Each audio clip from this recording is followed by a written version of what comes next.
You are the narcissist endgame. They think you're the final one. There comes a moment in every narcissist relational cycle where they encounter someone who feels different.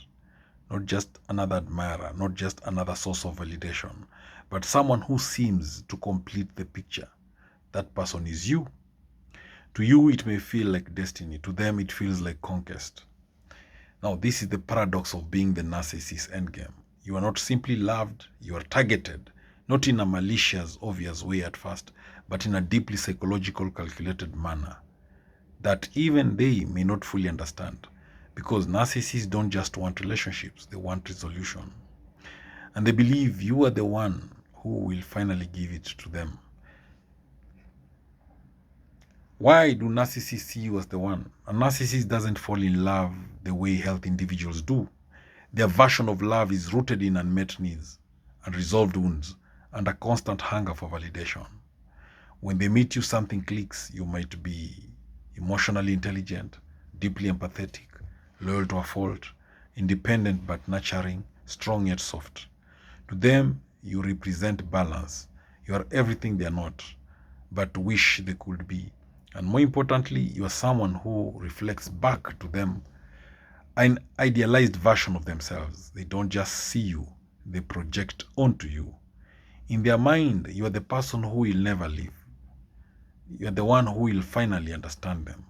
You are the one who will tolerate what others could not. You're the one who will fix what's broken inside them. And that's why they treat you differently at the beginning.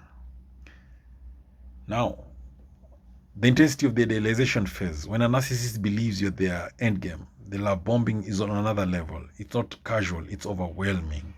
They may talk about the future early on. They may call you their soulmate within weeks. They may make grand promises about forever. They may study you deeply to mirror your desires. They may give you attention that feels unmatched. You will feel seen, you will feel chosen, you will feel elevated. But what's really happening is this: they are building an emotional dependency. Because if you're the final one, the one they've been waiting for, then losing you is not an option. So they invest heavily upfront, not out of stable love, but out of fear of eventual loss. Ironically, that fear becomes the very thing that destroys the relationship. You become the emotional anchor. Over time, the narcissist begins to rely on you in ways that feel intense and confusing. You are no longer just a partner. You are their therapist, their validator, their emotional regulator, their sense of identity.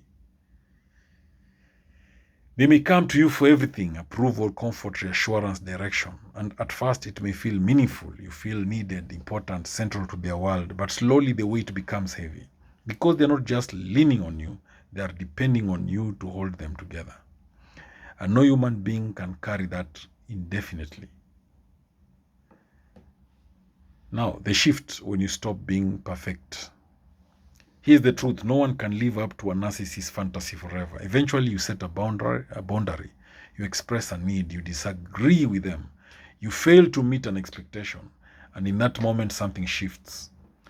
The person who once saw you as perfect now begins to see flaws. Not normal human flaws, but threats. Because if you're not perfect, then their fantasy is breaking.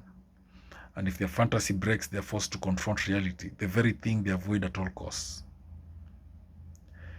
The devaluation begins. This is where the pain deepens. The same person who once adored you now criticizes you, withdraws emotionally, becomes inconsistent, compares you to others, and makes you feel not enough. You try to understand, you try to fix it, you try to go back to how things were, because you believe the version of them from the beginning was real. But here's the difficult truth: that version was constructed to secure you. Now that they feel you're attached, the mask begins to slip. Why they hold on tighter to you? If the narcissist truly believes you are their endgame, they won't let you go easily, even during conflict, even during distance, even during emotional withdrawal. They remain connected. Why? Because losing you would mean losing their primary source of validation, admitting failure in the relationship, facing their own emptiness.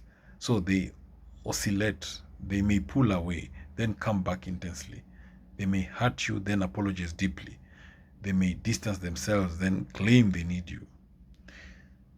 This creates a cycle of confusion that keeps you emotionally hooked. You're not just in a relationship, you are in a loop.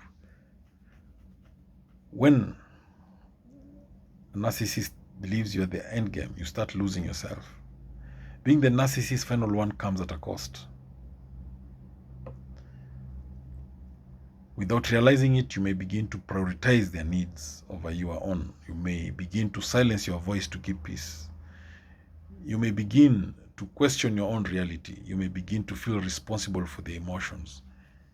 You become hyper aware of their moods. You adjust yourself constantly. You give more, you try harder. Because somewhere deep down you believe, if I can just love them enough, things will go back to how they were. But that version of the relationship was never sustainable. Here is what makes this dynamic so complex. A narcissist can simultaneously value you deeply, fear losing you, resent needing you, and sabotage the relationship.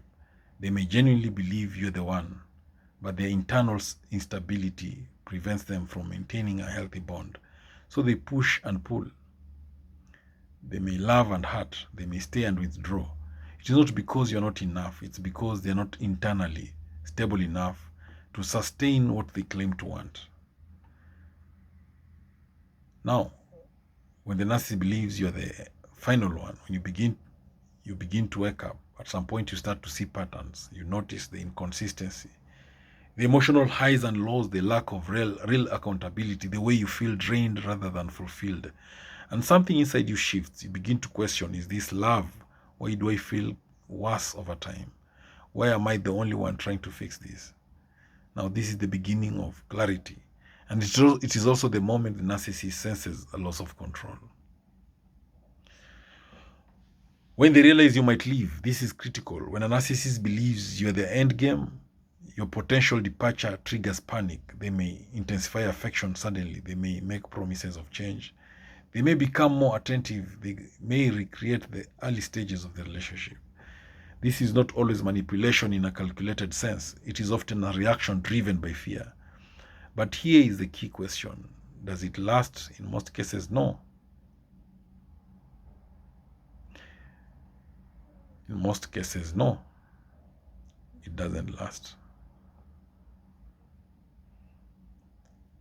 Because sustainable change requires self-awareness and accountability, traits that narcissists struggle to maintain long-term. The hardest truth to accept is that you may feel like you are chosen for something special, you are meant to stay and help them, you are abandoning them if you leave.